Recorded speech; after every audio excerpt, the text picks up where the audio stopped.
Again welcome back to my channel Soni maths reasoning GK GS. तो जैसा कि पता है कि हमारा जो पहला यूट्यूब चैनल था सोनी टेक एंड एडू, उसमें कुछ यूट्यूब के गाइडलाइंस को अनफॉलो करने की वजह से वो हमारा चैनल डिलीट हो गया कुछ दिन पहले। नाउ मैं इन दिस टाइम नया चैनल क्रिएट किया हूँ जिसमें कि मैं क्लास 10th, 8, 9, 7 और 12th, 11th साथ ही साथ आपका कंप्यूटर के जितने भी टिप्स एंड ट्रिक्स और नॉलेज हैं मैं उनको यहाँ पर शेयर करता हूँ और मैथ्स रीजनिंग की भी क्लास चलती है। तो क्लास 12th में हमारा अभी चल रहा था inverse trigonometrical function. Class 10th का आज मैं स्टार्ट करने वाला हूँ। तो चलिए मैं क्लास 10th के आज के पहले क्लास को स्टार्ट करते हैं, जिसमें कि मैं आपको सिलेबस से लेकर के आगे पूरा का पूरा सॉल्यूशन बताऊंगा। तो आज के क्लास में मैं बस आपको सिलेबस बताऊंगा कि क्लास 10th में हमें कि कौन कौन से चैप्टर्स को पढ़ना पड़ता है। चलिए वीडियो को स्टार्ट करते हैं। वीडियो को स्टार्ट करने से पहले हम आपसे गुजारिश करते हैं कि यदि आप हमारे चैनल पर नए हैं तो चैनल को सब्सक्राइब करके बेल आइकन प्रेस कर लीजिए।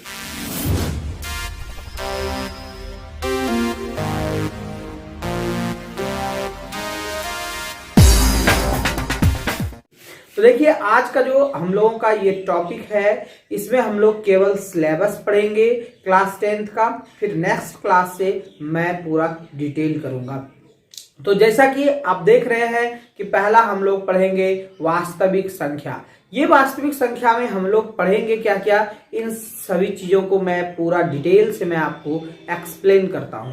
देखिए इसमें हम लोगों को जो पढ़नी है वो हम लोगों का वास्तविक संख्या में पूरा वास्तविक संख्या जैसे कि शांत अशांत, जैसे कि एचसीएफ, एलसीएम, जैसे कि कौन सी संख्या जो है कि शून्य पे समाप्त होगी, कौन सी नहीं होगी, भाज्य संख्या, अभाज्य संख्या, परिमेय संख्या, अपरिमेय संख्या, परिमेय संख्या किसे कहते हैं, अपरिमेय संख्या किसे कहते हैं, इनके कुछ प्रूफ सत्यापन को मैं यहाँ पर प्रूफ करूंगा।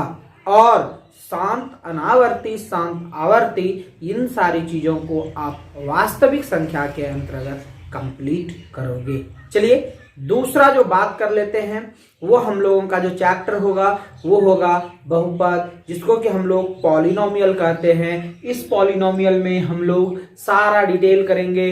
बहुपद किसे कहते हैं, एक पदी बहुपद क्या है, द्विपदी बहुपद क्या है, बहुपद में घात वाला बहुपद क्या है, शून्य बहुपद क्या है, बहुपद में रैखिक बहुपद क्या है, ये सारा एक पदी, द्विपदी, त्रिपदी, ये सारे बहुपदों को हम लोग इसमें क्लियर करेंगे। और फिर बहुपद का ज्यामितीय अर्थ क्या है, बहुपद का सॉल्यूशन हम लोग कैसे करते हैं, कैसे हम लोग वैल्यू इसमें निकालते हैं, ये हम लोग सारा बहुपद चैप्टर में करेंगे। इसी में हम लोग द्विघात बहुपद पढ़ेंगे जो कि द्विघात समीकरण के तरह से लगभग सॉल्यूशन होगा इसका, और इससे एक सवाल भी आता है, और साथ ही साथ इसमें सत्यापन भी सीखेंगे। इसी में हम लोग पढ़ेंगे आपका जो फॉर्मूला होता है बहुपद का, x square minus alpha plus beta into x plus alpha into beta, ये हम लोग पढ़ेंगे। इसी में जो है यहाँ से हम लोग या ऐसे इसको कहते हैं एक्स स्क्वायर माइनस मूलों का योगफल एक्स प्लस मूलों का गुणनफल। चलिए हम लोग आगे बढ़ते हैं। द्विघात के बाद जो हमारा चैप्टर है वो है दो चर वाले रैखिक समीकरण।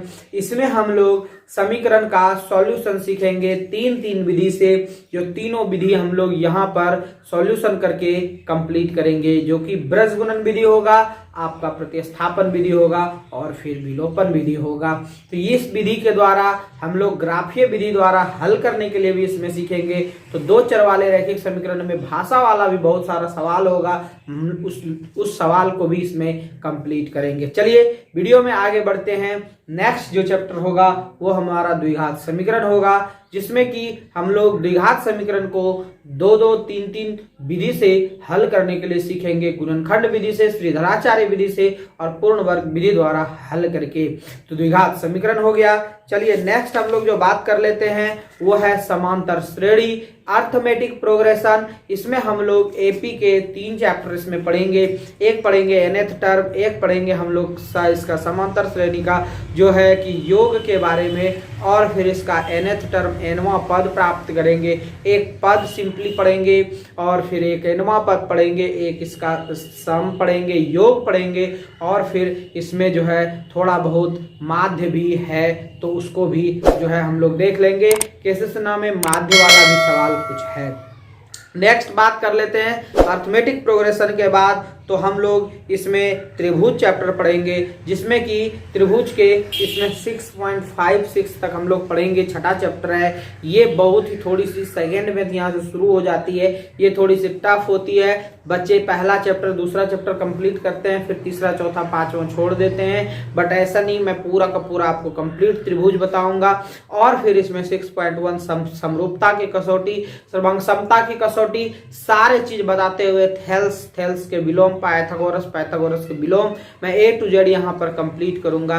तो जब आप सिलेबस पूरा कंप्लीट पढ़ते जाओगे तो एक एक सवाल को मैं यहाँ पर कंप्लीट करूंगा। त्रिभुज चैप्टर के बाद हम लोगों का इसमें निर्देशांक ज्यामिति पढ़ना है, और निर्देशांक ज्यामिति में हम लोग क्लास 9 को थोड़ा सा रिवीजन करेंगे, जिसको कि हम लोग x axis, y axis, x axis को भुज, वाई एक्सिस को कोटि, ये सारा चीज कंप्लीट करते हुए मूल बिंदु पर प्रथम चतुर्थांश, द्वितीय चतुर्थांश, तृतीय चतुर्थांश और चतुर्थ चतुर्थांश के साथ साथ हम लोग एक्स एक्सिस पर y का मान, y एक्सिस पर x का मान 0 कैसे होता है, इन सारी चीजों को पुट करते हुए किस किस का वैल्यू किस किस क्वाड्रेंट में जाता है, ये सारी चीज को करते हुए, दूरी फॉर्मूला को निकालते हुए, फिर हम लोग इसमें छेदन सूत्र लगाएंगे, सेक्शन फार्मूला को सीखेंगे, और फिर हम लोग इसमें अनुपात निकालने सीखेंगे। तो ये निर्देशांक ज्यामिति में हम लोगों का क्लास होगा। नेक्स्ट हम लोगों का त्रिकोणमिति का परिचय है। त्रिकोणमिति का 2 चैप्टर पढ़ेंगे।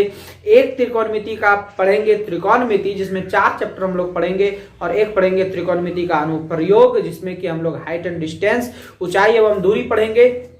दोनों को हम लोग बारीकी से बताएंगे। पहला जो त्रिकोणमिति का चैप्टर होगा, जिसमें हम लोग sine theta, cos theta, tan theta, और फिर इसी का व्युत्क्रम पढ़ेंगे। टेन का कॉट, साइन का कॉसेक और सेक का कॉस का सेक, ये हम लोग पढ़ेंगे। 6 त्रिकोणमितिक अनुपात, जिसका की value sine theta P by H, cos theta B by H, tan theta P by B, cot theta B by P, sec theta H by जो है बी, और sec cosec theta H by P, ये complete करेंगे।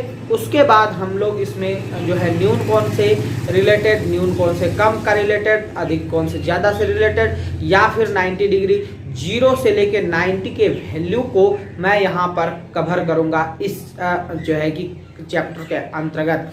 2 chapter होने के बाद तीसरे chapter में मैं sine 90 minus theta is equal to cos theta, cos 90 minus theta is equal to sign theta, tan 90 minus theta is equal to cot theta, cot 90 minus theta is equal to tan theta, sec 90 minus theta is equal to cosec theta, cosec 90 minus theta is equal to sec theta. ये clear करूंगा ये 6 को, और इसी पे आधारित सवाल होगा जो कि 8.3 में होगा, और 8.4 एंड लास्ट में आप लोगों को सभी फॉर्मूला का यूज करते हुए सॉल्यूशन करना है।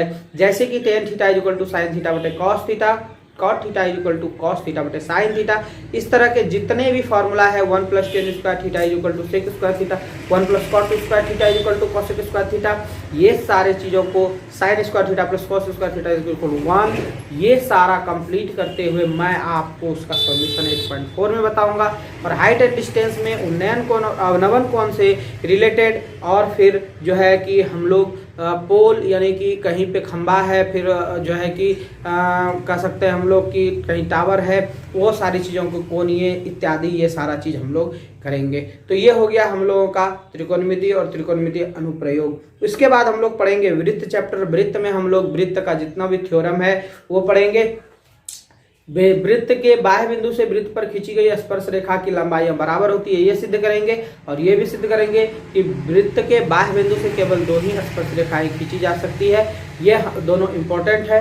उसके बाद वृत्त में पढ़ेंगे केंद्र से जीवा पर डाला गया लंब जीवा को समद्विभाजित करता है, ये हम लोग पढ़ेंगे। तो इस तरह से हम लोगों का ये वृत्त चैप्टर भी क्लियर हो जाएगा। नेक्स्ट जो हम लोगों का होगा आपका रचनाएं। रचनाओं में हम लोग त्रिभुज के समरूप त्रिभुज की रचना करने के लिए सीखेंगे और फिर इसी में अंतःवृत्त और बाह्य वृत्त की रचना करने के लिए भी सीखेंगे।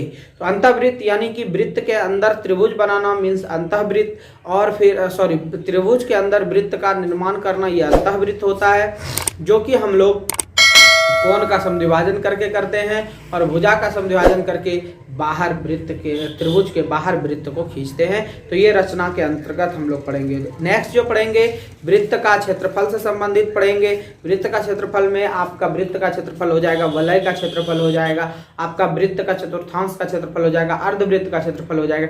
इन सारी चीजों को हम लोग वृत्त के क्षेत्रफल में पढ़ेंगे, जो कि यहाँ पर आप देख सकते हैं। नेक्स्ट पृष्ठीय क्षेत्रफल और आयतन, यानी कि हम लोग जो है इसमें एरिया एंड वॉल्यूम पढ़ेंगे। तो ये हम लोगों का चलेगा आपका पृष्ठीय क्षेत्रफल के अंतर्गत। नेक्स्ट जो हम लोग पढ़ेंगे सांख्यिकी, जो कि हम लोग इसको कहते हैं स्टैटिस्टिक, जिसमें कि हम लोग माध्य, माध्यक और बहुलक, माध्य भी 4 तरीके से, माध्यक 2 तरीके से, बहुलक भी 2 तरीके से निकालने के लिए सीखेंगे। और फिर इसमें वर्गीकृत और अवर्गीकृत दोनों को पढ़ेंगे और फिर समावेशी और अपवर्ज्य सबको पढ़ेंगे। ये होने के बाद हम लोग फिर नेक्स्ट प्रायिकता और लास्ट प्रायिकता है। प्रायिकता में सिक्का और ताश और पासा, ये 3 का हम लोग इसमें उपयोग जानेंगे। उसके बाद एक थैले में 4 लाल गेंदे, 5 गेंदे, ये 4 मॉडल का इसमें हम लोग पूरा कंप्लीट करेंगे। तो ये थी हमारी क्लास 10th का सिलेबस। तो कैसा लगा आज का क्लास? केवल सिलेबस से आपको लग रहा है कि हम अपना क्लास अच्छे से कर पाएंगे, तो फिर आप हमारे चैनल पर बन जाइए और चैनल पर एकदम आप अडिग होकर के पढ़ते रहिए। मैं आपको डेफिनेटली हर कुछ का सॉल्यूशन दूंगा और एक भी सवाल नहीं छोड़ूंगा। आप 5 बार पूछेंगे, मैं 5 बार बताऊंगा। चलिए तो मिलते हैं अगले क्लास में, जब क्लास शुरू होगी उस समय। तो कल से क्लास भी शुरू हो रही है, कहीं मत जाइए और अपने फ्रेंड्स को चैनल सब्सक्राइब करवाइए और बेल आइकन प्रेस करवाइए। मिलते हैं कल फिर इसी टाइम में वीडियो को अपलोड करने के बाद। Bye bye.